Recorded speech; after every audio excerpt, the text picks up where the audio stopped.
우리 한국의 역사를 보면 많은 전쟁의 역사가 있습니다. 외적이 침입을 할 때에 훌륭한 우리 조상들이 얼마나 그걸 잘 물리치고 민족을 지켜냈는지, 때로 수모를 겪는 일도 있지만은 그런 역사상 중요한 전쟁의 이야기들이 많이 있습니다.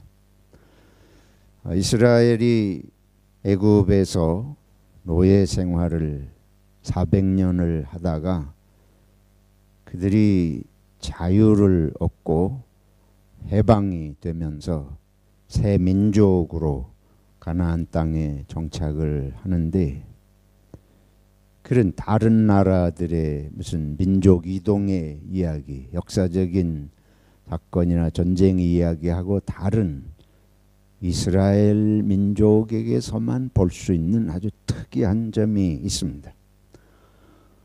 그것은 두 가지를 생각할 수 있는데, 하나는 하나님이 기적을 통해서 이스라엘을 인도해 낸다고 하는 것입니다. 우리 민족의 역사에는 을지문덕이라든지 광개토 대왕이라든지 여러 그런 강감찬 장군 같은, 또 지금에서부터 좀 가깝게는 이순신 장군 같은 훌륭한 인물의 이야기가 많습니다마는 이스라엘의 역사의 주인공은 하나님입니다. 그래서 바로왕을 대적한 것이, 모세는 하나님의 인도함을 받은 하나님의 종으로 노사가 되어 있고, 모세를 통해 역사하시는 분은 누구세요? 하나님이세요. 그래서 기적을 일으켜서 이스라엘 백성을 해방시키는 것은 모세의 의지로 한 것이 아니고 하나님이 하나님의 뜻으로 이스라엘 백성을 종살이의 고통 가운데서 해방시키시고, 그 방법도 신적인 초자연적인 그런 능력으로 애굽 왕을 무릎 꿇게 하시고, 홍해를 건너게 하시고, 광야를 통과하게 하는 수많은 기적의 스토리들이 있습니다. 그런데 이 기적으로 종살이하던 피골이상접하게 약해 빠진 노예살이하던 백성을 인도하신 이야기와 함께 이들이 이제 광야, 시내 광야를 통과할 때에 하나의 특이한 점이 또 기록이 되어 있습니다. 그것은 하나님께서 모세를 시내산 꼭대기에 불러 올리시는 거예요. 모세를 바로왕 앞에 세워서 기적을 통해 가지고 이스라엘 백성을 보내게 하셨지만, 이번에는 하나님이 모세를 시내산 꼭대기에 불러 올리셔요. 그리고 여러분들이 아시는 대로 그곳에서 하나님께서 무엇을 주십니까? 십계명을 주십니다. 이스라엘 백성들이 앞으로 살아가야 할 삶의 법을 주시는 거예요. 계명, 윤리, 도덕, 그런 것을 하나님이 주셨습니다. 첫 번째가 하나님을 잘 섬기는 백성이 돼야 된다. 그 다음부터는 이제 이 백성이 서로 간에, 백성들 사이에 어떻게 살아야 할지를 십계명을 통해서 주신 것입니다. 이걸 이제 돌판 두 개의 하나님이 놀라운 능력으로 십계명을 새기셔서 모세가 그걸 받아들고 시내산에서부터 내려와요. 이 백성이 앞으로 어떻게 살아가야 한다. 복잡한 건 아니지만 10가지 제명을 가지고 내려오는데, 아시다시피 땅에 있던 모세의 형 아론이 모세가 어디 갔는지 보이지도 않고, 우리가 앞으로 언제까지 광야에서 이렇게 헤매고 살아야 되나. 그래서 막 우리를 위해서 신을 만들어내라. 아론이 그 여론에 이기지 못하고 금송아지를 만들어 놓고 신이라 그러면서 그 앞에서 춤추고 뭐 야단을 하잖아요. 그걸 보고 모세가 분노해서 돌판을 집어 던진 바람에 돌판이 깨졌습니다. 이후에 하나님께서 다시 그 계명을 새겨 주십니다. 이것은 하나님께서 다시 그 계명을 새겨 주신다고 하는 건 이스나마나 한 그걸 말하는 게 아니고 이거는 절대적으로 중요한 것이기 때문에 하나님이 다시 새겨 주셔요. 그러고는 하나님께서 이스라엘 백성이 그 광야를 통과하는데 다른 건 다 버리고 뭐 해도 요 십계명 두 돌판은 반드시 그들이 옮겨가는 곳마다 이거를 메고 레위 지파가 이걸 메고 가도록 이렇게 명령을 하셨어요. 근데 돌판을 메고 가는 게 아니고 그 돌판을 넣어야 되니까 그 궤를 박스를 만들었습니다. 시내 광야에 나무가 없기 때문에 그 유일하게 있는 아카시아 나무 그거를 가지고 궤를 박스를 만들고 거기다가 금을 입혀서 그걸 법궤라 그래요. 법궤, 언약궤, 증거궤. 오늘 본문에는 하나님의 궤. 왜 그런가 하면 거기에 하나님께서 계명을 새겨 주신 두 돌판을 넣어서 그거를 반드시 레위 지파 사람들이 사방에서 메고 법궤가 행진을 하게 되어 있습니다. 그럼 백성이 뒤따라서 가요. 여러분 성경을 보시면은 이스라엘 백성이 이제 홍해를 건너고 광야를 통과하고 마지막에 가나안 땅에 들어갈 때에 요단강에 홍수가 나가지고 강물이 넘쳐서 이 백성들이 건널 수 없을 때에 하나님이 무슨 명령을 하세요? 법궤를 제사장들이 메고 가장 먼저 강물에 발을 들여놓으라. 강물에 발을 들여놓는 순간에 요단강물이 갈라지고 이 백성들이 요단강을 건넌 것을 우리가 잘 알 수가 있습니다. 성경을 통해서. 이스라엘 백성은 항상 이 법궤의 중심으로. 그래서 이스라엘은 말씀 공동체예요. 하나님의 계명을 중심으로 사는 것이 그들이 애굽에서 해방받은 목적입니다. 이들이 요단강을 건너고 여리고성을 점령을 해요. 여리고성을 점령을 하고 실로라고 하는 곳으로 이동을 하는데 이스라엘의 예루살렘 한참 북쪽입니다. 거기에서 얼마 동안 법궤를 거기에 모십니다. 엘리 제사장, 여호수아가 가나안 점령하는 때부터 실로의 법궤가 거기 있으면서 성경에 나오는 사무엘 시대 직전에 엘리 제사장 때까지 법궤가 그 실로에 있어요. 그러다가 이들이 이제 블레셋하고 전투를 하게 됩니다. 수시로 바이킹족, 당시의 바이킹족 같이 이 지중해 연안에 출몰을 하면서 이스라엘을 괴롭히던 해양 민족이 있었는데 그게 이제 블레셋이. 블레셋이 이스라엘을 쳐들어와 가지고 전투를 하면서 블레셋에게 이스라엘이 망하고 법궤를 빼앗겨요. 왜냐하면 그때 이스라엘과 블레셋 전투에서 블레셋이 생각하기를 저 이스라엘 사람들의 저런 전쟁하는 힘이 저 법궤에 있는 것 같으니 이걸 우리가 뺏어오면 다시는 이스라엘이 어떻게 못할 거다. 그러고 그 법궤를 자기들이 뺏어갔는데 법궤를 뺏어갔다가 자기들의 그 신당이 있잖아요. 자기들의 신을 다곤이라는 신당인데 다곤신 앞에다가 신당에 법궤를 갖다 놨지. 이튿날 아침에 일어나가지고 신당에 들어가 보니까 그 어마어마한 다곤 신당이 앞으로 푹 꼬꾸라져 있는 거예요.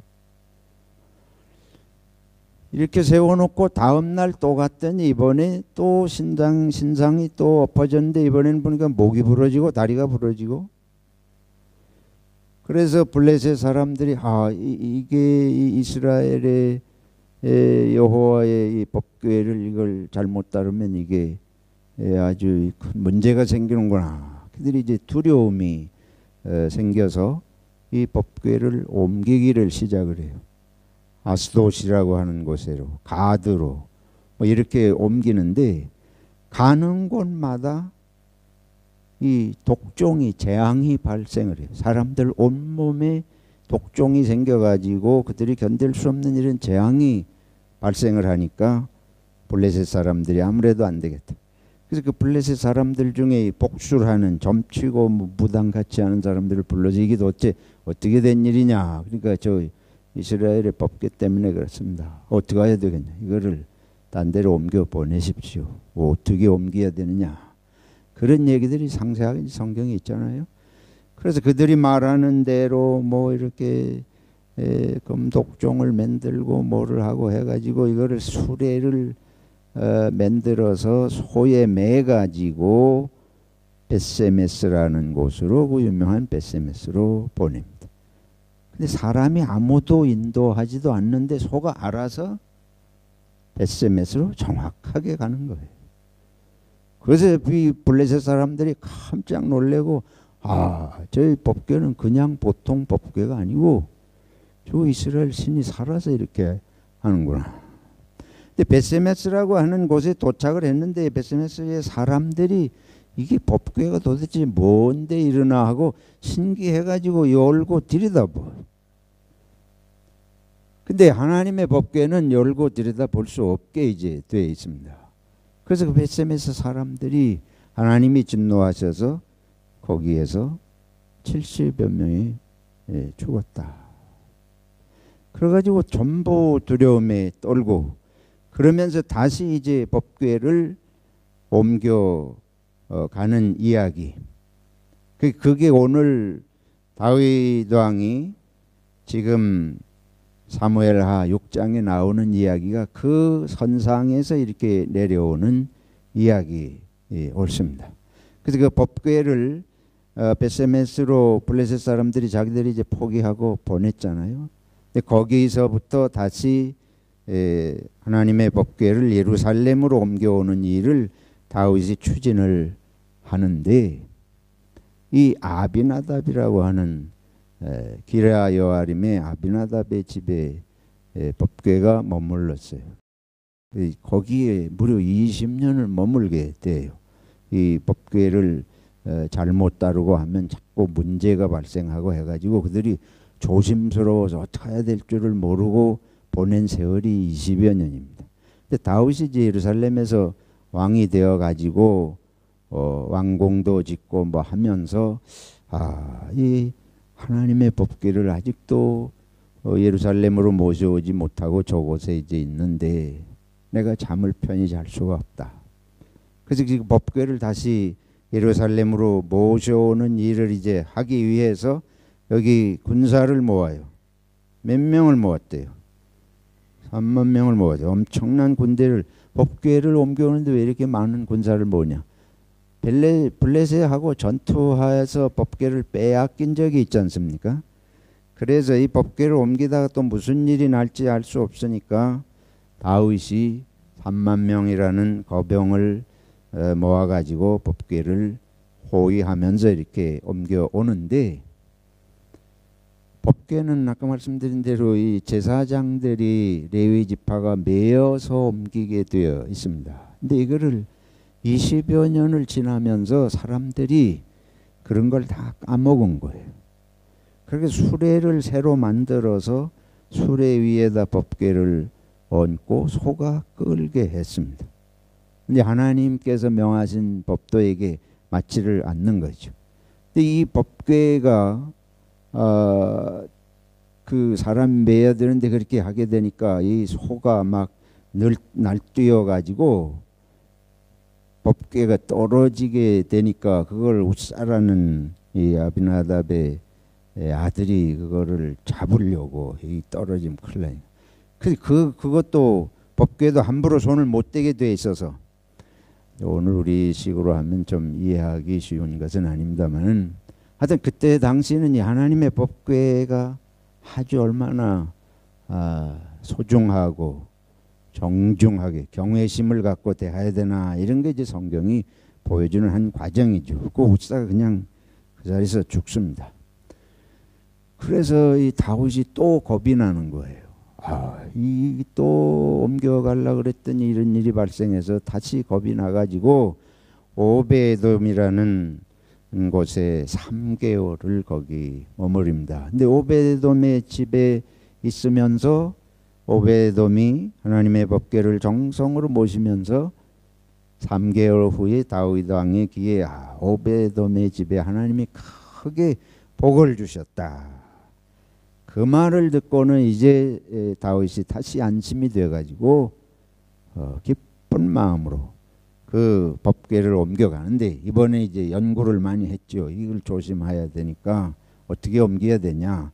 이게 본래 신명기 민수기의 법도대로 하면 레위 지파가 메고 옮겨야 됩니다. 그래서 이제 수레에 하지 않고 레위 지파의 자손들을 해가지고 법궤를 예루살렘으로 옮겨가게 되는데, 그때에 다윗 왕이 너무 기뻐서 뭘 췄대요? 춤을 췄네. 뭐가 벗어질 때까지? 옷이 벗어질 때까지. 우리 사라가 반스가 벗어질 때까지. 뭐 그런, 이제 한국말 아직 잘 모르니까 그 얘기를 하다가, 이거를 왕이 돼가지고 춤을 추는데 옷이 벗어질 때도 모르고 그렇게 춤을 추니까, 그때 왕의 아내가 누구냐 하면 미갈입니다. 여기 본문에 나오는데 미갈은 사울 왕의 딸입니다. 아주 다윗하고 좀 어려운 관계에 있던 사울 왕의 딸인데, 이 미갈이 이 왕이 자기 남편인데 이런 모습을 보고는 참 왕이 돼가지고 채통머리가 없이 저런다. 그러나 하나님께서는 이 다윗의 하나님의 법궤를 하나님을 배운 것으로 이렇게 기뻐하고 춤추는 모습이 하나님이 기뻐하시는 모습 아니에요. 근데 그거를 미갈이 뭐라 그러니까 하나님이 미갈에 태를 닫으셨다. 이런 이제 장면도 나옵니다. 아무튼 이 장면을 제가 길게 말씀드리는 이유가 있습니다. 이스라엘은 그냥 그 씨족이 같고 뭐가 같고 뭐 이래서가 아니고, 이거는 하나님은 이스라엘을 하나님의 말씀 중심의 공동체로 세우신 것입니다. 그래서 이스라엘 백성 모두가 그들 민족의 정체성을 어디서 찾는 것인가 하면 하나님의 말씀의 백성이라는 거예요. 말씀의 백성이라는 것이 그들의 민족의 정체성입니다. 그래서 다윗은 그거를 분명히 인식을 하고 있었고, 그 하나님의 말씀, 하나님의 법궤, 십계명이 담긴 이 법궤에 대한 그런 존중심, 경외심, 어떻게 하든지 그 법궤를 예루살렘으로 모셔 올리려고 하고, 그게 이제 하나님께서 여러 가지 어려운 과정을 지나면서 이제 하나님께서 받아 주셔서 예루살렘으로 옮겨되게 되는 게 너무 기쁜 거예요. 너무 감격해서 이렇게 춤을 추는 모습을 우리가 보게 됩니다.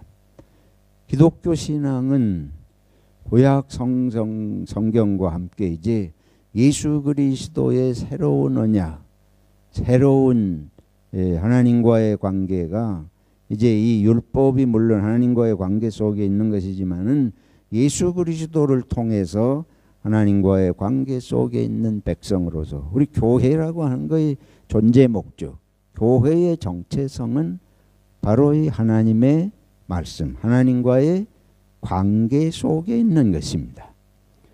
그러니까 교회가 하나님과의 관계 속에서 모든 것이 이루어지고, 하나님과의 관계가 어떻게 돼야 되느냐 하는 것은 하나님의 말씀을 통해서 우리가 알게 되기 때문에, 이 말씀이 없으면 우리 교회인 아무 존재 의미가 없는 거예요. 목적을 상실하는 것이 되고 맙니다.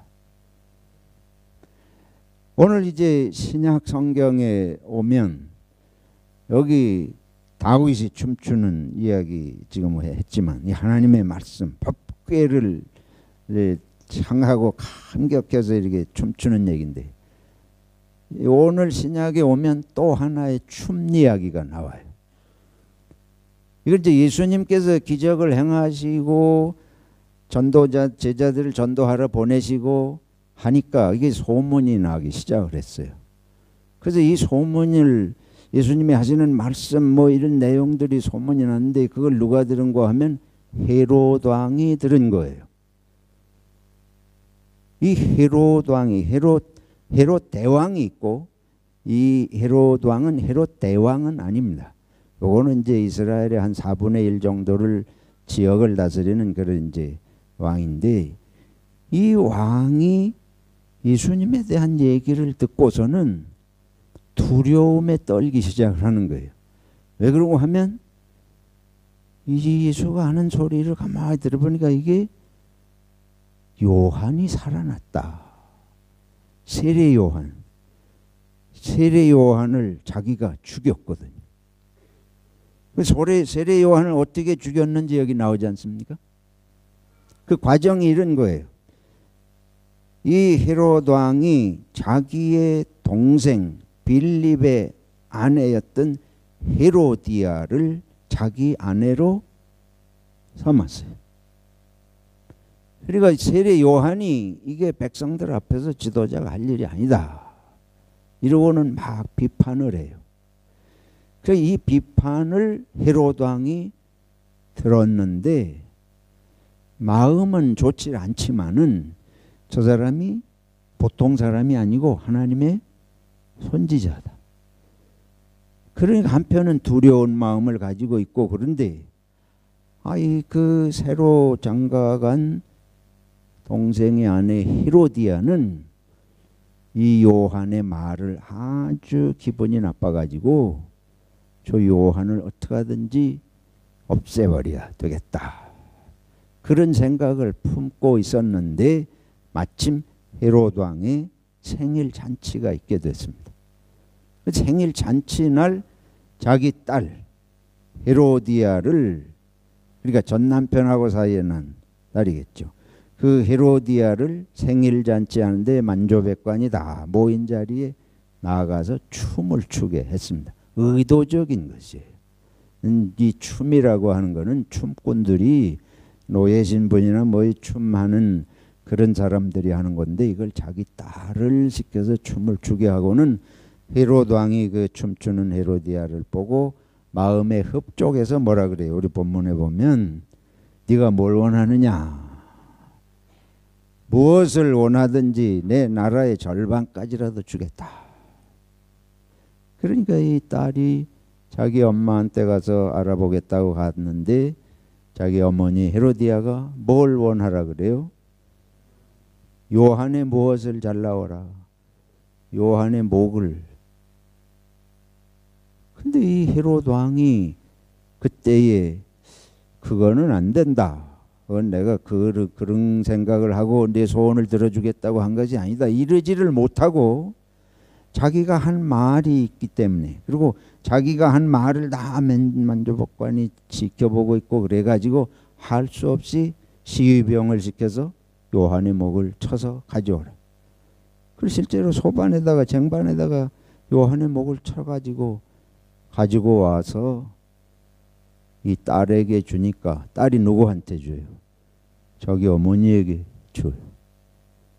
여기 우리 성경에는 기록은 없습니다만은 요세푸스라고 하는 역사가가 이 장면을 어떻게 기록한 거 아니? 그 헤로디아 여인이 목이 잘려가지고 소반에 담겨온 요한의 목에 혀를 바늘로 찔렀다. 또 다르게는 요한의 그 목의 혀를 뽑아냈다. 이런 기록까지 있습니다. 그러니까 이 헤로디아라고 하는 여인이 얼마나 악한 사람인지를 우리가 짐작을 이제 해 볼 수 있는 거죠. 하나님이 없는 백성, 이 헤롯 왕은 하나님을 모르는 사람들. 헤로디아도 마찬가지죠. 그들이 요한의 말을 들을 리가 없어요. 하나님께서 자기들을 깨우칠 때에 이 이스라엘 백성이 다윗의 모습 속에서 보는 것은 하나님의 법궤를 잘못 모시고 그럴 때 하나님께서 진노하시고 그러면 거기에 두려운 마음을 가지고 어떻게든지 하나님의 뜻에 합당하게 하려고 그 하나님께서 다시 받으신 것을 눈으로 보게 되고 법궤를 옮기고 할 수 있을 때에 그 감격해서 춤을 추고 이건 완전히 다른 모습 아니에요. 세례 요한이 뭐 자기가 그런 비판을 하는 게 아니고 하나님의 말씀에 근거해서 비판을 하는데 이게 하나님 모르는 백성이니까 뭐든지 자기 마음대로 사람의 생명도 그냥 뭐 자기 한마디로 목을 쳐서 그 자리에서 뭐 재판도 없이 가져오고 이게 얼마나 달라요. 이게 얼마나 다릅니까? 우리 그리스도인들이 하나님의 존재를 믿지 아니하거나 하나님의 말씀이 없으면 우린 세상하고 다를 것이 아무것도 없는 거예요. 종교라고 하는 것은 다 똑같다. 이렇게 생각하는 경우들이 있습니다. 그거는 소원을 성취하고 뭐 이런 인간의 기본적인 욕망을 실현하는 이런 목적으로 종교를 생각하듯이 기독교도 그런 종교의 하나라고 보면 우리가 하나님의 말씀의 소중함을 모르고 기독교는 하나님의 말씀의 생명의 종교라고 하는 이게 아주 확실한 인식이 없으면 이 세상하고 우리가 다를 수도 없고 달라질 이유도 없는 거예요. 그냥 교회 들락날락 할 뿐이지 우리 삶이 어떻게 변화될 수 있어요? 우리가 삶이 달라질 이유도 뭐 없어요. 내 소원을 신이 들어주면 좋은 것으로 족하다 그 말이죠. 아니면 그냥 번진짝 버리듯이 버리면 되는 거예요. 그러나 우리 성경은 말씀이 생명이기 때문에 하나님의 말씀에 삶의 목적을 두고 예수님께서 생명을 버리신 이유가 십자가에 죽으시는 이유가 바로 이 하나님의 뜻을 따라서 우리를 구원하시고 사랑하시는 게 하나님의 뜻이니까 예수님이 십자가에 그 저주받은 비참한 죽음을 죽으시는 거 아닙니까? 누가 그렇게 죽고 싶겠어요? 우리들이 가끔 장례식에 가고 뭐 이러면은 사람이 본능적으로 내가 세상을 죽을 때는 어떤 모습이 내 장례식에서 일어날까? 여러분 예수님처럼 죽고 싶습니까?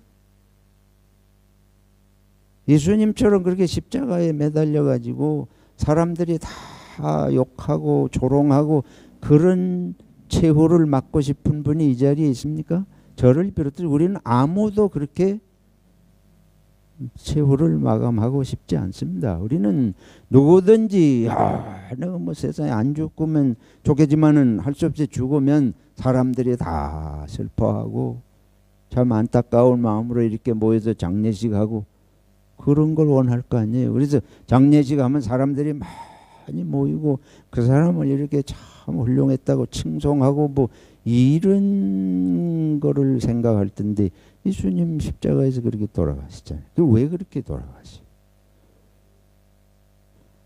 삶의 의미를 성경은 하나님의 뜻을 따라서 하나님의 말씀을 따라서 사는 것. 그 하나님의 말씀이라고 하는 건 뭐냐? 뭐가 다르냐 그러면 이 헤롯 왕과 헤로디아의 삶을 보세요. 첫째는 거기는 하나님이 없고 둘째는 다른 사람이 없습니다.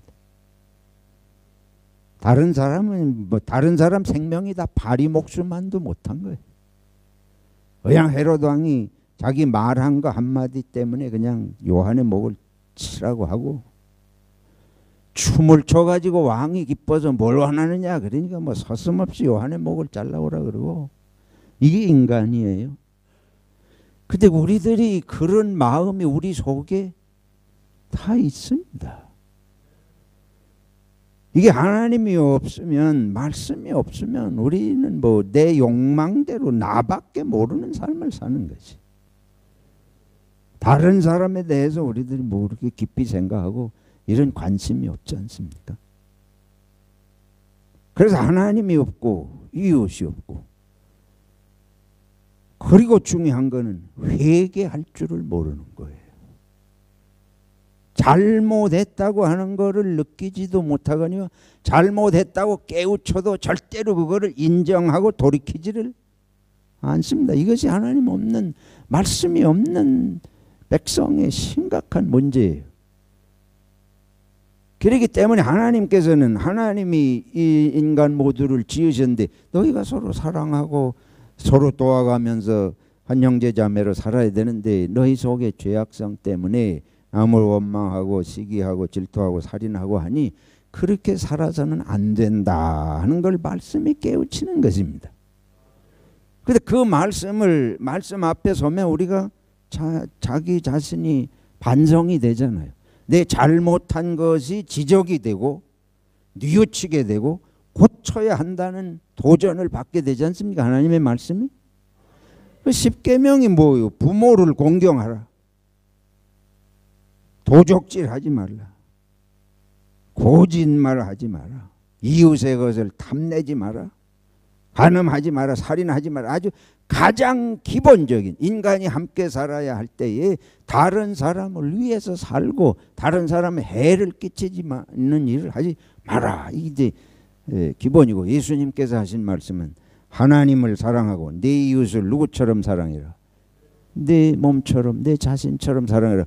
계명이라고 하는 건, 하나님의 말씀은, 성경이 이거보다 더 두꺼운 10배 100배 두꺼운 게 있어도 기본 정신은 남을 위해서 살아라는 거예요. 남을 괴롭히지 말고 남을 위해서 유익한 삶을 살고 함께 사랑하고 살라. 이게 이제 핵심인데, 그걸 하나님의 말씀으로 받아서 생명의 의미가 거기 있다, 사는 목적이 거기 있다고 하는 걸 아주 분명히 자기 생명 자체로 인식하고 살지 않으면 우리는 본성적으로 이기적으로 살게 되잖아요. 이기적으로 사는 거는 뭐 필요할 땐 서슴없이 남을 해치고 거짓말을 뭐 떡 먹듯이 하고 갈 수밖에 없지 않습니까? 그러니까 이 헤롯 왕이나 헤로디아의 삶은 그런 삶이에요. 하나님도 없고 남도 없고 절대로 회개라는 거 아니에요. 이 제일 심각한 문제는 그것입니다. 뉘우치지 않는 것, 회개하지 않는 것. 이거는 동서를 막론하고 절대자 하나님 앞에 서 있지 않는 인간은 절대 회개하지 않습니다. 이 속 깊은 데서부터 자기를 인정하는 회개는 할 길이 없는 거예요. 그냥 형식적으로 할 수는 있을 거예요. 우리가 뭐 이게 다투거나 문제가 생겨가지고 뭐라고 그러면은 잘못했다 그러는데 왜 자꾸 지랄이야, 용서하시고. 그냥 거죽으로 한번 사과해놓고 그걸 받아들여서 사과해서 고맙습니다 이러고 달려들지 않으면 뭐 사과했는데 왜 자꾸 난리고. 그게 실제로 사과한 마음이냐? 아닌 걸 우리가 알잖아요. 우리가 죽기보다 싫은 거는 나를 인정하고 회개하는 거, 죽기보다 싫은 겁니다. 근데 다윗 왕을 보세요. 다윗이 이렇게 하나님의 말씀에 대한, 법궤에 대한 이런 마음이 있기 때문에 나단 선지자가, 이후에 이제 나단 선지자 여러분 잘 아시잖아요. 선지자가 와서 자기 부하 장수 우리아의 아내를 취한 것을 가지고 선지자가 와서 깨우치니까 다윗 왕이 선지자이 어디서 꿀러먹다 와가지고 왕권에 도전을 하냐, 이게 아니고 그날로 베옷을 입고 죄를 뒤집어 쓰고 금식을 하면서 하나님 앞에 회개하지 않습니까? 그게 다윗의 모습이에요. 하나님 앞에 자기 잘못을 인정하고 회개하고 금식하고, 그게 쉬운 거 아니잖아요. 저라도 쉽지 않겠어요. 더구나 왕이 되면 만 백성이 다 보는데 내가 선지자가 한마디 회개하는 거에 지적을 한다 그래서 내가 벌렁 하나님 앞에 엎어져가지고 금식하면서 회개 잘 됩니까? 성도 여러분, 저나 여러분이나 하나님의 말씀 받는 게 쉽지 않지만 그게 생명입니다. 제가 목사로 설교하며 40여 년을 넘게 살아오는데 제일 어려움을 겪어온 것은 설교를 자꾸 문제 삼는 거예요. 날 두고 설교했다는 거예요. 이 설교를 날 두고 나를 어떻게 한다? 친다. 여러분 안 그렇게 느끼시기가 힘들잖아요. 근데 요한 목배 가지고 해결되는 게 아니에요. 요한은 누구 때문에 그렇게 해요? 요한이 하나님의 선지자니까 그렇게 하지. 그거 헤로드 왕과 헤로디아가 요한의 목배 가지고 혓바닥에다가 바늘 찌르고 혀를 뽑아낸다고 자기들의 문제가 해결되냐 하면 해결되지 않아요. 이건 하나님의 법이기 때문에 하나님의 말씀 앞에서 하나님의 법의 앞에 선 문제지. 다윗 왕이 나단을 뭐 문제 삼아 가지고 짓밟아 버리고 내쫓는다 그래서 다윗 왕의 문제가 해결이 되는 것이 아니지 않습니까? 우리가 착각을 하면 안 됩니다. 그래서 법궤를 다윗 왕이 법궤야 그거 이 조각목으로 아카시아 나무로 만들어 가지고 그거 한 건데 그게 여기 뭐 이게 무슨 뭐 의미가 있냐 하고 해버려도 할 말이 없어요. 그러나 하나님께서는 이스라엘 백성들이 그게 아닌 걸 증거하시는 스토리가 지금까지 법궤의 이동 과정에서 발생한 이야기들은 하나님을 그렇게 살아계신 하나님으로 믿고 그 말씀 앞에서 바르게 서지 아니하면 아무 의미가 없기 때문에 그렇게 하시는 것입니다.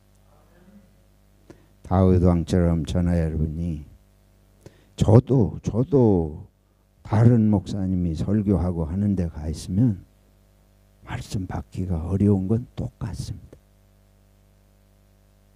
왜 이 말씀을 드리냐면 하나님의 말씀은 누구도 저절로 기분 좋게 받기 쉬운 것이 아니에요. 예외가 없습니다. 저는 제 사명이 주어진 게 이것이기 때문에 하는 거지. 제가 말씀 앞에 서서 나는 말씀에 아무 해당이 없는 것처럼 생각하고 설교하고 뭐 일생을 산다면 하나님 앞에 가서 내가 배나 지옥에 가고 더 심판받을 거니 그렇지 않습니까? 우리가 착각을 하지 말고 이건 하나님의 말씀은 하나님의 말씀으로 받아야 할 줄로 믿습니다. 그래서 예배 시간에 누가 여기에 계신다? 하나님이 계신다. 하나님을 우리가 예배하는 것이죠. 찬양팀 뭐 구경하기 위해서 하는 게 아니지 않습니까? 예배할 때 제가 하나님을 예배합니다. 다윗 왕처럼 법궤를 보고 춤을 출 수 있는 믿음을 살아있는 믿음을 내게 주시옵소서. 하나님이 어디 계시냐? 뭐 안 믿으면 없는 거지. 그러나 그 마음에 없을지 몰라도 믿는 사람에게는 하나님은 살아계신 하나님이십니다. 오늘날도 선교 현장에 가면 중동에서 그리스도인들이 되고 선교 현장에 가면 하나님의 수많은 기적들이 일어나요. 우리는 믿지 않으니까 지난 주일의 말씀대로 믿지 않으니까 역사도 일어나지 않습니다. 법궤는 법궤지. 이거 괴짝이 쉽게 말하면 이 박스인데 박스를 왜 그렇게 대단하게 예배당을 그렇다고 미신적으로 믿으란 말이 아니에요. 미신적으로 믿을 일이 아니지만 하나님의 임재를 믿는 믿음이 신앙생활에 중요하다. 믿음대로 되리라. 성경 말씀을 믿고 말씀을 통해 복되신 삶을 사시기를 축원합니다. 하나님 아버지, 우리에게 믿음을 주시고 하나님의 자녀를 삼아 주심을 감사하며 찬송을 드립니다. 저희들이 처음 믿음을 잃어버린 걸 회개합니다. 날마다 새롭게 하셔서 감격하고 찬송하기를 기뻐하고 하나님께 영광 돌리도록 성령님 도와주시옵소서. 예수님의 이름으로 기도하옵나이다. 아멘.